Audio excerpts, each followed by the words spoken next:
When President Evariste Ndayishimiye assumed office in June 2020, a sense of cautious optimism swept through Burundi and the international community.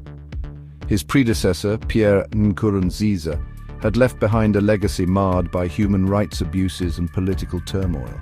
Ndayishimiye, in his inaugural address, promised a new era of democracy, unity and progress. The international community, eager for positive change, welcomed these pronouncements with open arms. The European Union and the United States, which had suspended financial aid to Burundi in 2016 due to Nkurunziza's authoritarian rule, saw Ndayishimiye's rise as an opportunity to re-engage with the East African nation. The world watched with bated breath, hoping that Ndayishimiye would usher in a new chapter for Burundi. His initial actions seemed to signal a departure from the repressive policies of the past. He released political prisoners, engaged in regional diplomacy, and promised to uphold human rights. For a brief moment, Burundi appeared poised on the brink of a brighter future. The optimism, however, proved short-lived. As months turned into years, Ndayishimiye's promises began to ring hollow. The initial glimmer of hope faded, replaced by a growing sense of unease.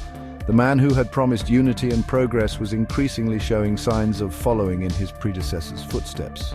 The international community, once eager to embrace Ndayishimiye, began to express concern about the direction Burundi was taking. The cracks in Ndayishimiye's facade of reform began to show as early as 2021, a mere year into his presidency. Reports emerged of arbitrary arrests, enforced disappearances, and the intimidation of journalists and human rights activists. The government's grip on the media tightened, with independent outlets facing closure and journalists subjected to harassment and threats. The space for dissent, once cautiously opening, was rapidly shrinking. One of the most alarming trends was the targeting of civil society organizations. These organizations, often at the forefront of advocating for human rights and democratic principles, found themselves in the crosshairs of the Ndayishimiye regime. Leaders were arrested on trumped-up charges, offices were raided, and operations were disrupted. The government's justification for these actions was often shrouded in vague accusations of threatening state security or collaborating with enemies of the nation. However, the true motive seemed clear: to silence any form of criticism and maintain a tight grip on power. The crackdown on dissent under Ndayishimiye's rule has been relentless and multifaceted. The government has employed a range of tactics to stifle opposition and maintain its grip on power. These tactics, often brutal and ruthless, have had a chilling effect on Burundian society. One of the most common methods used to silence dissent is arbitrary arrest and detention. Opposition figures, journalists, and human rights defenders have been detained without warrants, often held incommunicado for extended periods. These detentions, lacking any semblance of due process, are designed to intimidate and silence critical voices. Another tactic employed by the Ndayishimiye regime is the use of enforced disappearances. Individuals perceived as threats to the government have vanished without a trace, their whereabouts unknown to their families and loved ones. These disappearances create an atmosphere of fear and uncertainty, sending a clear message that dissent will not be tolerated. The price of opposition in Ndayishimiye's Burundi is steep. Those who dare to raise their voices against the government's authoritarian practices face a litany of consequences, from arbitrary arrest and detention to enforced disappearance and even death. One of the most high-profile cases is that of Jermaine Rukuki, a human rights defender who was sentenced to 32 years in prison on charges of rebellion and threatening state security. Rukuki, known for his work with marginalized communities and his advocacy for human rights, was targeted for his peaceful activism. His arrest and subsequent sentencing sent shockwaves through Burundi and the international community, highlighting the government's intolerance for dissent. Another emblematic case is that of Jean Bigirimana, a journalist who disappeared in 2016 and remains missing to this day. Bigirimana, known for his investigative reporting on sensitive political issues, is believed to have been targeted for his work. His disappearance, which remains unsolved, serves as a stark reminder of the dangers faced by journalists in Burundi. Section 5. A glimmer of hope, progress in healthcare. Amidst the bleak landscape of political repression, a glimmer of hope emerges in the realm of healthcare in Burundi. The Ndayishimiye government, despite its failings in upholding human rights and democratic principles, has made some notable strides in improving the health outcomes of its citizens. One of the most significant achievements is the introduction of a universal health access scheme. This ambitious program aims to provide affordable healthcare to all Burundians, regardless of their socio-economic status. Under this scheme, mothers and pregnant women receive free healthcare, a crucial step towards reducing maternal and child mortality rates. The government has also made efforts to improve healthcare infrastructure.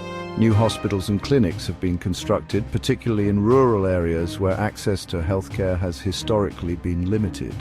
This expansion of healthcare facilities is a positive development, bringing essential medical services closer to those who need them the most. Section 6, Breaking Barriers, Sign Language takes center stage.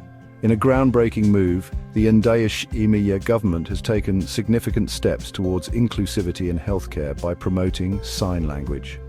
Recognizing the communication barriers faced by the deaf community, the government has launched initiatives to integrate sign language into the healthcare system. One of the key initiatives is a program that provides sign language training to healthcare workers. This program, spearheaded by the Ministry of Health in collaboration with organizations like Accessible Sign Language Vision, aims to equip healthcare professionals with the necessary skills to communicate effectively with deaf patients. The government has also taken steps to incorporate sign language into public communications. News bulletins on national television now include sign language interpreters, ensuring that deaf citizens have access to vital information. These initiatives, while still in their early stages, represent a significant step towards a more inclusive society. Section 7, The Deafening Silence of the International Community. The international community's response to the deteriorating human rights situation in Burundi has been marked by a deafening silence. Despite the well-documented cases of repression, the international community has been hesitant to take concrete action to hold the Ndayishimiye regime accountable. The initial optimism that greeted Ndayishimiye's rise to power seems to have blinded many international actors to the warning signs. The resumption of financial aid by the European Union and the United States without concrete benchmarks for human rights improvements has been perceived as tacit approval of the government's actions. This lack of decisive action from the international community has emboldened the Ndayishimiye regime, allowing it to continue its repressive policies with impunity. The silence of key international actors sends a dangerous message that human rights violations in Burundi will be tolerated.